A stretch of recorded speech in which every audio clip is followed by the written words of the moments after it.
Welcome to our channel. Today we how to register with Final Cut Pro for color wheels and scopes, full guide step by step clearly.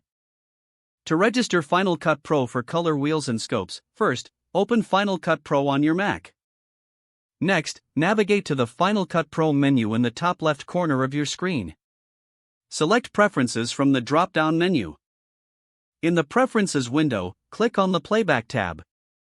Ensure that the Show Color Inspector option is enabled. Now, close the Preferences window. Open a project in Final Cut Pro where you want to use color wheels and scopes. Select a clip in your timeline to apply color correction. Click on the color icon located in the top right corner of the interface. This will open the Color Inspector panel. In the Color Inspector, you will see the color wheels. Adjust the primary color wheels to manipulate shadows, midtones, and highlights. To access scopes, click on the View menu in the top left corner. Select Show Video Scopes from the drop-down options. The scopes will appear in a separate window, displaying your video's color information. Use the scopes to analyze your colors as you adjust them with the color wheels. Make any necessary adjustments based on what the scopes indicate.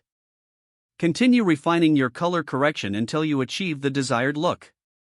Once satisfied, you can close the Color Inspector and Scopes windows. Your project is now properly set up with color wheels and scopes in Final Cut Pro. If the page does not load, refresh the browser or try again in a private or incognito window. Make sure you are using the correct email address, then retype it carefully to avoid small typos. If your password is not accepted, use the Reset option and create a new strong password you can remember. Check your spam folder for verification or security emails, then complete any requested confirmation steps. Enable two-factor authentication if available to improve account security and reduce unauthorized access risk. After signing in, review your profile details so your contact information and settings are accurate and current. If you see an error message, note it down and try again after restarting your device and internet connection. Log out when you finish, especially on shared devices, to keep your account and payment information secure. Don't forget to like this video and subscribe to our channel for more step-by-step tech guides.